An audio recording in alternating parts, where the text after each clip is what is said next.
all of the time. The bubble will pop all of the time.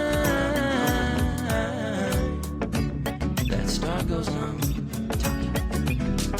My dad got And the welcome back to the Winter Fanboys podcast, where we boost the signal of the winter failure who makes the most original Christmas music that no one has ever heard of, and that is a shame. I'm Adam. And I'm Ben. I was actually just doing the... And that's and today we're talking about the second track. Hello. How Hi. we doing? We're talking about the second song. This is the third episode. That's why it got me off. This is a Dave song, and it is called Bubbles with a lot of pop. And I'm going to pop it on over to you, Ben, and I'm going to ask you, what are your first impressions of this song? Yeah, we got Bubbles with Dave. And the first thing that this song kind of hits me with is like, it's groovy. This is a groovy track, you know? Like, it's fun. You kind of want to hang out with it and groove. And it comes on strong like that. The intro to this song, Dave's first few lines, like really, really set a cool tone with his like rhymes when he's using furlough and like brow is gonna furrow. And I like this kind of setting of like this bubble will pop sort of thing. Like, it's Christmas time, but my dad got laid off and now we're not gonna get any presents. And so like the pop of like kind of what to expect for Christmas. I do kind of feel like as the song goes on, like that sort of initial setup, I kind of lose it a little bit as we go on. Like when we're hanging out in the chorus and like later verses, like I don't quite see that story play out, that storyline continue to play out, but maybe I'm kind of just missing it. But that's kind of what I'm seeing as we first get into it. What about you, Adam? Yeah, very similar stuff. I took some notes and I was like, groovy. The bass line, it's got a little funk to it. The same with the guitars. So he has this like funky low bass, and then he goes up to these like funky high chords. And so I think that's super cool. That's very Dave, I feel like. And yeah, the song, honestly, I like the chorus. I don't really know. We have the lyrics here. I think his verses are pretty, the chorus is what I like this like opposite. I feel like it's opposite, but it's not the rhymes, right? My dad got the furlough. Now we'll get nothing. My brows start to furrow. Cause always felt so loving. But then like he gets to the chorus and it's star goes the top, dress at the bottom, set the lights in, ornaments if you got 'em. So it's this idea of like dressing a Christmas tree. And I feel like he tells the story of dressing a Christmas tree in such a way that is kind of fun. It goes with that funky way of the song. So that's my initial take on this. Yeah, along with that, like it's fun, and I'm like Dave's kind of like he does a couple of like harmonies throughout this song where he kind of goes up high and then he sort of drops it down low, kind of with a little bit of this warble he's doing. And I find that really, really pleasing. Like I think that the composition of the song like is great. It's really fun to listen to. Oh, his pops that he throws in there? Oh, yeah. How do you think he made them? I think it's just his mouth. Do you think he's actually making them? Yeah. Something like that. The pop and the fizz. Yeah. Well, you got the fizz. I got the fizz. No. Well, my sister has the fizz right now. Okay. That's what the fizz is. Yeah. So then like moving on with kind of what's going on in this song, I feel like there's kind of like a sad kind of thing. It's like one of these pop songs. It's like when you look at the lyrics, it's actually a sad thing.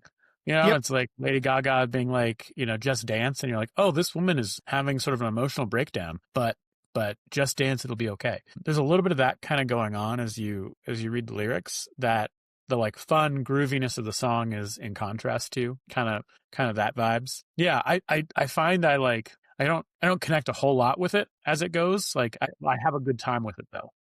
100%.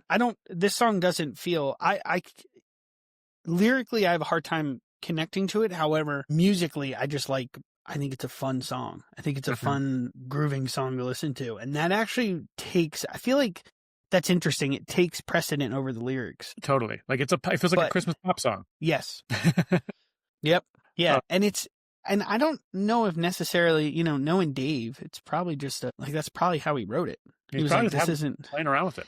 He actually was just like, I'm just going to, I take this idea of dressing a Christmas tree. I actually think this is how he did both of his songs. He takes ideas and he makes them into songs that are like, so putting a star on top, putting the skirt at the bottom, and then putting ornaments on a Christmas tree is how you dress a Christmas tree.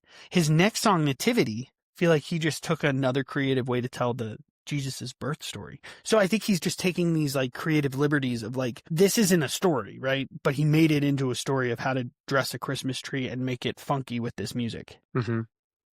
And weirdly enough, I don't think it needs to be any more than that, which is interesting because I feel like that there's always deeper meaning to some of these songs. It's actually most of the Winter Failure. I feel like there might be a handful of songs that have been like, it's just fun to listen to, but this one feels like it's that.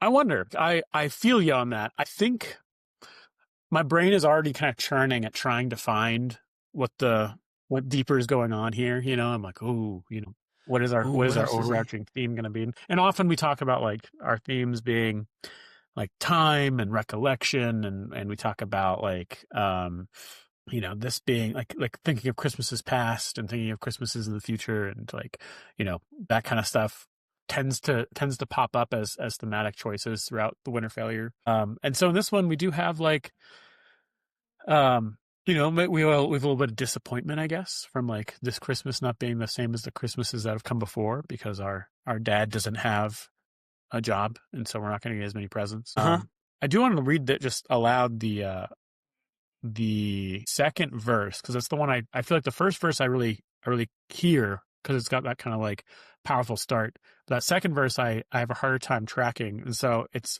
where did all the time go? We got out of the trouble. Along the way we caught a black wave to the bubble of a bubble of green leaves, a piece of peace, a bubble of time where we felt some peace. Yeah, I don't know where that one is going. Are you trying to connect it to the first verse? I'm not really sure what I'm trying to do here. I just wanted to read it aloud and see what I thought about it. Like where it kind of like what would kind of happen. And I think there might even, like, he texted us the lyrics, and I think there might be a typo in it, because it's like of rain is one of the lines in here. Yes, there is a typo. But like a bubble of rain, a bubble of green leaves, of peace, a bubble of time where we felt some peace. And yeah, I don't know. Like I can't help but put it in contrast with Magic, where we have like Magic is like, everything is going to be all right. Like, welcome back to Christmas. And then it's kind of funny that this song comes next, which is like about popping a bubble, which feels to me like when you say like, oh, I'm sorry to burst your bubble. It's like, I'm going to like, knock you down a peg. I'm going to like disappoint you. I'm going to make you like a little sad or something like that. And so it's kind of funny to have these two next to each other. Well, maybe that's kind of interesting, because I feel like we've talked about how Christmas, can be magical and fun and good for other people, and how Christmas is hard for other people, how Christmas is actually not so joyful and lovey-dovey. We had talked about, I believe on one of the episodes we talked about suicide. We've talked about, and it's definitely hard when you're grieving somebody, right? Because this is a season, I went to a grief community group, and there was a day we talked about the empty chair at the table, and there's that element of like, it's not, that's going to happen at the holidays. What is that? How do we feel with that? How do we process that? And what do we do with that? So maybe it's not. So maybe it is. I feel like we're giving Dave too much credit here if we're like, they did this on purpose. He's going to tell us credit. What? I said he's going to tell us that we're giving him too much credit. I love that you're doing it, though. I think that he's got, maybe he's not even aware of how many layers he's got going on. Maybe he doesn't realize what he just did. Yeah, that's what I think. I think Dave's got within wheels. There's the little man who's inside of Dave's brain is pulling all these levers, and he's like, all right, here we go. And we're going to go here. He doesn't know that there's layers of genius happening. That's what it is. This song coming after Magic is layers of. I like how we're giving Dave the credit though, but Brand could have done it. Like, they're just picking the orders of the songs. It's not. Well, Dave we got was like like, I said, we mine. got nothing to go off of. We're just Yeah. listening to songs. Just listening to tracks. Yeah. So I actually think in the grand scheme of this song being next on the EP makes sense. Mm-hmm. Yeah. Then if we're going with the idea of bursting a bubble, the idea of Christmas isn't so joyful, or the idea that, then to me, this actually fits in the story of this EP.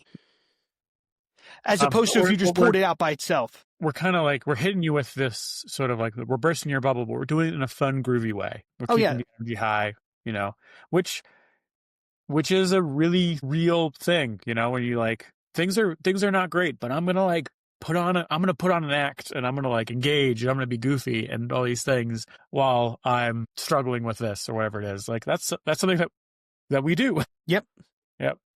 Yeah. And sometimes I think there's a place for that. There's a place for like, I'm going to talk about a sad thing, but I'm going to do so in a fun way, because sometimes it's too hard to do it directly. And so we got to kind of process it. We still have to process it, but we need to kind of have a little distance from it ourselves. Yeah, that's good. I don't want to say anything else because I don't want to muddy the waters there. Because it's genius. It's genius. Because now it's subconscious Dave genius. That's happening. There's a little man in Dave's brain is also in yours. Comes over to you and he's like, hello. Right. He gets on a tiny airplane. He flies over to Colorado and he knocks on the door after the Winter Fanboys released an album, and he crawls into my ear. Yep. And like, he knocks and you open the door and you're like, I did it. I got an Animorph reference into the podcast. Let's go. Who? The Animorphs, Adam. Oh. Do you know about the Animorphs? All right. Yeah, I know about the Animorphs. Quick aside. We got to talk Animorphs for a second. So the Animorphs were a children's fantasy book series that came out in the early 2000s. And they were about children in the early 2000s, like roughly high school age, who discovered that there was an alien invasion of brain slugs that could crawl into people's ears and take over their brains and pilot them like little robots. And they were gifted a magical power by another kind of alien that looked like a blue deer to be able to touch an animal and then be able to turn into it. And they could turn into that animal for like an hour, I think. And if they didn't turn back within that hour, they could get stuck as that animal. And so there's a clandestine group of juveniles who can turn into animals who are trying to stop a clandestine invasion of brain slugs in like small town USA. And it's called the Animorphs, Adam, and it's important to culture. Well, I'm glad we went down that little rabbit hole to know about Animorphs. Yeah, and actually there's more Animorphs references in their songs in the future. I'm kind of trying to inspect it in right now. You're trying to slowly put an Animorph in there. The song. I feel like Dave knows what an Animorph. I feel like there's a pretty good chance Dave knows what an Animorph is. I feel like Brand could know too. So we'll see. All right. All right. To get us back on the rails for 1 second, Adam, what are you most excited about for this Christmas? Most excited about Hunter's first Christmas. Of course. So waking up with Hunter, to him is just another day. But being able to get photos and videos, he doesn't know. Yeah, being able to get photos and videos of him I'm going to tell him. I'm going to say, hey, it's Christmas. And he's going to Have you already started layering in the Santa stuff? Have you been like, hey, Santa is real? Kind of, but we don't say Santa is real. I literally had him on there. Just like whisper that in his ear in the crib. I'm like, and then he's like, I haven't done that, but we were standing in line and I said, he's going to believe in Santa. Wonder how long he'll believe in Santa. And I'm like, just openly talking about it. And I think at one point I went, earmuffs. And you're like, oh no, he's going to know. He's like, that one time when I was 4 months, I knew that Santa wasn't real. Oh, I was thinking of like the other children who are around you in the line where they're like, oh, no. I was surprisingly, by a bunch of adults. Like I said, a lot of people go and get their picture with Santa by themselves as couples. They're full grown adults. And I said, okay, I wouldn't do that, but. Yeah. I feel bad for Santa in that case. I feel Santa's like Santa big needs letdown. help. You know, is he okay?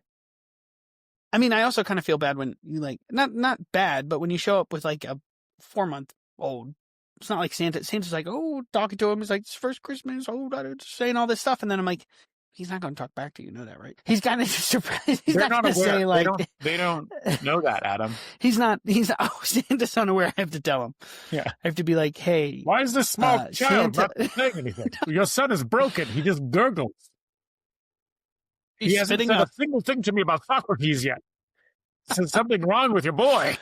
All right. So anyway, what are you looking forward to for Christmas this year? I'm really looking forward to family coming to town, and getting to spend time with my nieces and nephews, and getting to introduce like Natasha to more of the family. I think that'll be really fun. So I'm looking forward to all that. I love getting everybody together and the chaos that ensues. That's really good for my spirit, is to see what happens when everyone's together. So I'm really looking forward to that.